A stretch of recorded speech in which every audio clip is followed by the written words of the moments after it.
How does Lane Kiffin evaluate the transfer portal, and what's next for the Rebels in spring? Locked On presents The Portal, the daily podcast covering college football recruiting and everything NIL. Part of the Locked On Podcast Network. Your team every day. Welcome back into the Portal Podcast. I am your host, Brian Smith, longtime college football recruiting analyst and writer. Thank you for making the Portal Podcast your first stop to get all your recruiting, NIL, and transfer portal news. Today's show is brought to you by our friends at TurboTax. Ready for stress-free taxes and the most money back guaranteed? Head over to TurboTax.com today and get matched with your expert. We're going to talk all things Ole Miss Rebels today, and to do that, my good buddy Stephen Willis from the Locked On Ole Miss podcast joins us. Stephen, how are you doing today, sir? I am doing outstanding. How you doing, buddy? Doing well. This is a favorite subject of mine. It's why I follow him on X. Lane Kiffin in the transfer portal. There is no subject wilder and wider in terms of perception, reality, and anything in between.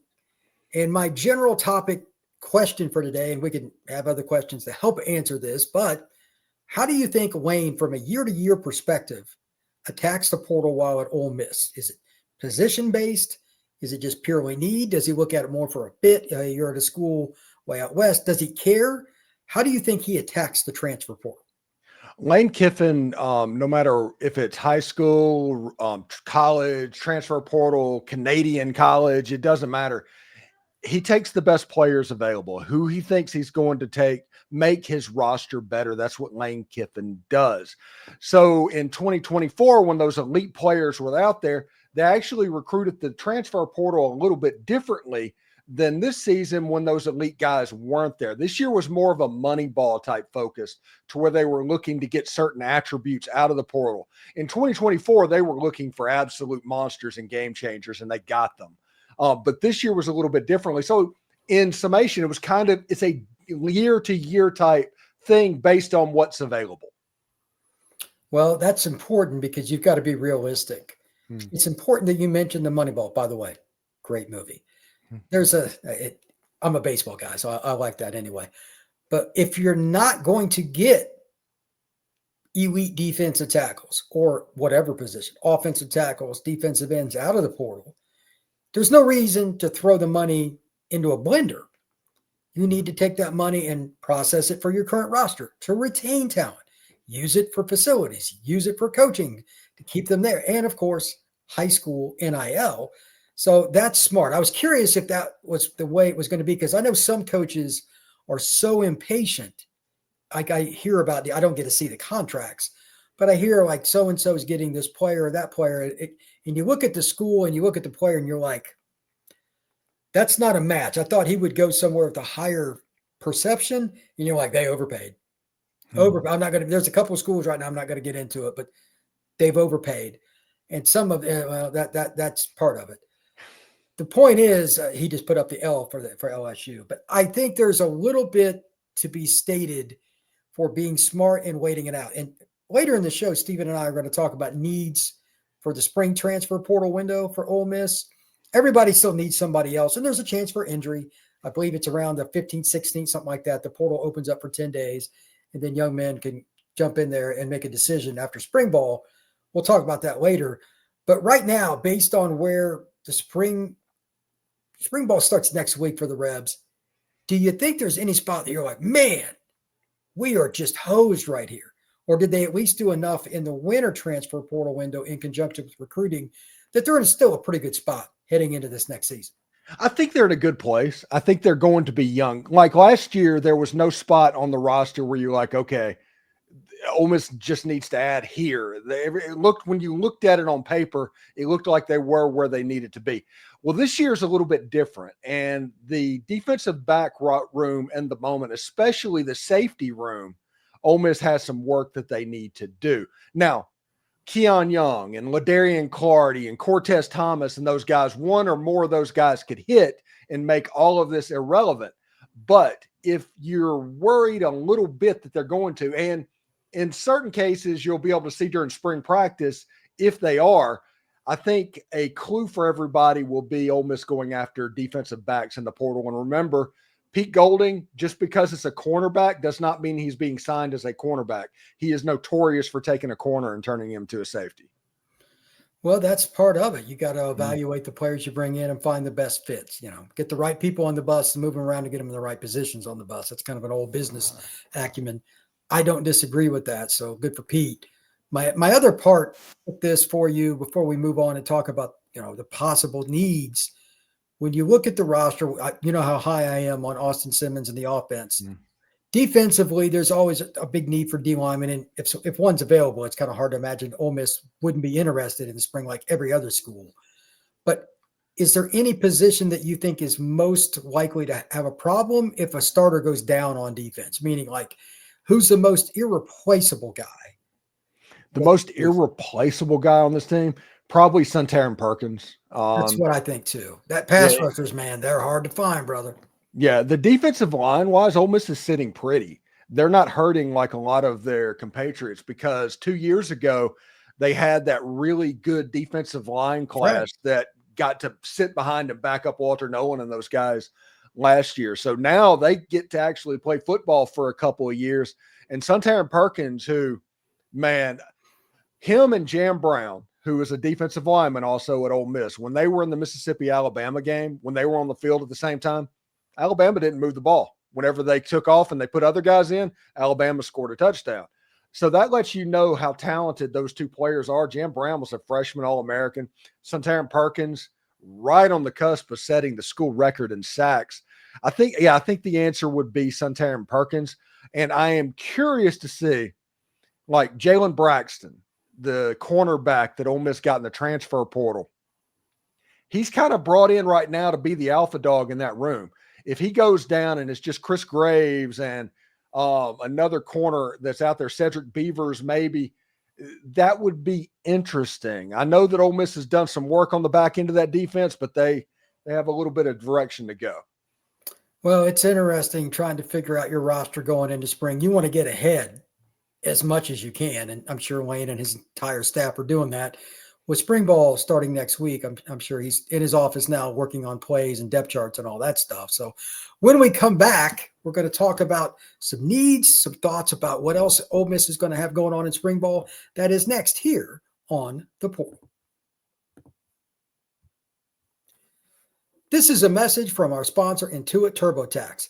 Taxes was waiting and wandering and worrying if you were going to get any money back, and then waiting, wandering and worrying some more. Now taxes, they're about matching with a TurboTax expert who can do your taxes as soon as today. An expert who gives your taxes their undivided attention as they work on your return while you get real-time updates on their progress so you can focus on your day. An expert who will find your every deduction possible, file every form, every investment, everything with 100% accuracy. All so you can get the most money back, guaranteed. No waiting, wandering, or worries. Now this is taxes. Get an expert now at TurboTax.com. Only available with TurboTax Live Full Service. Real-time updates only in iOS mobile app. See guarantee details at TurboTax.com/guarantees.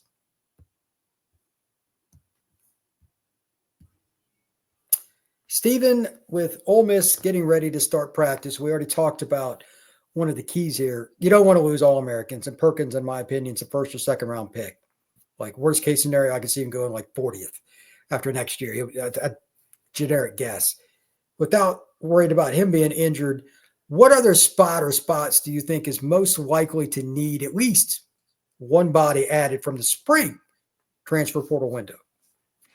I think the safety position, just as the one of the freshmen didn't pan out, or Sage Ryan didn't do well in transitioning from cornerback to safety, or that is the position where you need numbers. I really, now make no mistake, I love Keon Young as a player. I like Cortez Thomas as a player, but we all know that a true freshman coming into a D1 college system, it is a very hit or miss proposition.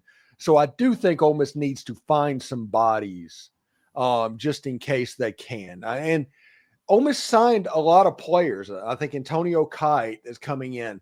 there's a bunch of guys that are going to have a shot to be the guy and maybe give those young guys the ability to run up. I mean, Keon Young has a chance, in my opinion, to be a multiple year starter at free safety at Ole Miss. But as a true freshman, it's always a little bit different. I think that position, the safety position, you got to replace John Saunders. You got to replace Trey Washington. You got to replace several really good defensive backs. And all of a sudden you're coming in, I see there's 3 young guys and some weird kind of fit guys that you're not exactly sure how it's going to look. So I think that Ole Miss needs to look in the safety field. I think that is a good way to look at it. Another point about bringing in experienced guys. As you know, from being around football for a long time, safety is the spot where it helps set the chessboard, making sure the linebackers, the DNs, and the other DBs are in the right spot. Like, I've been around Keon Young, really talented player, like you said. He's not ready to do that at the SEC level when he's going against a team that runs motion on almost every play, like Alabama and teams like that. They're annoying for a junior, senior, fifth-year senior. No offense, true freshman, I don't want to see that. That's how easy touchdowns happen. The wrong call is made or not made at all, and the ball is going down the field for an easy touchdown. So to Steven's point, I agree. Now, by the back half of this next season, Keon and some of those guys might, but especially for the first 6 games or so, the bullets move a little faster. Like Lakeland High School, where he's from, that's a great program and all that, but it's not the same as the Southeastern Conference. So if you can get just 1, preferably 2, safeties that were at least experienced, maybe they weren't stalwarts, maybe it's a kid from the G5 level, but they can help show them the ropes, that's going to benefit Kiffin's program immensely, because you've got to have some consistency on your roster with experience at spots like middle linebacker, definitely safety, where they make line calls and they make checks in the secondary. Those are very, very valuable things. I'll throw in one other thing. Anybody that, if they could get a guy, another point, like you mentioned, Kite, so guys that have played in the SEC, that's a nice bonus too. I'd prefer guys that have played P4, but here's something that I noticed last year. Take Florida State. They took a bunch of kids that didn't pan out at Georgia and Bama. They were highly rated, and they were a bust. Conversely, Indiana took a bunch of kids from the G5 level. That's the worst program in the history of P4. They went 11-1. They took kids that had proven it. I'll take the proven college kid every time. And that's just, some kids don't transition to the collegiate level. And it's not a physicality part. It's usually the mental and the off the field. They don't want to go to class. They don't want to go to meetings. They don't want to listen to coaches, etc. And everybody's good. Some guys just don't adjust to that. There's no way to really tell. So that's why Steven brought up earlier, guys like Cardi, and they're all talented. Keon Young's really talented. You don't know how they're going to transition. You're guessing to a certain degree. Having an experienced player that's proven he can at least be a rotational guy, the G5 or whatever, is going to pay dividends at some point. Anything else about the DBs or anything else you want to bring up about the portal, Steven? Yeah, like I said, I am a huge fan of Keon Young, and the play that he is remembered from his senior year was in the state championship semifinal game. It was a high scoring game. At that point, it was 31-30, and other team was going for 2, and they tried to run a Philly special on Lakeland, and Keon Young ran it down, diagnosed it, and broke up the play, and basically was the reason. He is an incredibly football intelligent guy, but going from Lakeland, going from the Dreadnoughts, I love that nickname, to the Southeastern Conference, that's a little bit of different of an animal. Yeah, I agree. Just out of curiosity, spring ball wise, any position needs or position battles, you think are going to be rather interesting? I want to see running back. Everybody kind of assumes Logan Diggs is going to be the guy. But Kewan Lacey has shown out and I've gotten texts and DMs about his pre-spring workouts. So we'll see that position. I want to see the defensive line, how it stacks up. Is it going to be Cam Franklin? Well, how do you deal with a Prince Will, Amon Ellen when you have a Suntarine Perkins and Deshaun Womack and those ends and pass rushings and edge? I'm curious to see what they look like. It's interesting to me. There's a lot of unknowns with this Ole Miss football team. Very talented players. I mean, I would take this team over the 2020 team every day and twice on Sunday, but there's some questions about which cream is going to rise to the top of the good players that are sitting in those rooms. That's a fair assessment. So competition is good, Stephen. This much I know. The good news for Ole Miss is, in my lifetime, from a year-to-year standpoint, they're in a more consistent pattern with how their offense is run, their defense, their special teams, how their roster management is. Ole Miss, I think, is sustainable now. Prior to about 2022, 2021, I don't think I would have, even like when he first got there, they weren't bad when he first got there, but you needed a year or two for Lane to start to see, okay, that's how I'm going to be able to get players to Oxford. It's, every school is different. Now I think he's kind of figured it out. And I think they're going to make at least one playoff run in the next year or two. As I've said many times on this show, I'm a big fan of Austin Simmons, but they've got Perkins and other guys too that are going to be NFL guys. I think Ole Miss is going to be on the map a lot more than people know. So it's going to be a lot of fun to watch. Stephen, where can everybody find all your work? Check us out at the Locked On Ole Miss YouTube channel or wherever you get your podcast. You can hit me on Twitter at the Stephen Willis. We have a good time. We are all about perspectives and having fun, again, watching Ole Miss sports. We are the voice of the forgotten fan, and it is a pleasure being the Ole Miss Morning Show. Thank you, Brian, very much. Absolutely, my friend. You can get this podcast wherever you get your pods, just like Stephen, YouTube, Odyssey, Apple, Spotify, wherever you get your pods, you can find the Portal Podcast. We will see you again soon.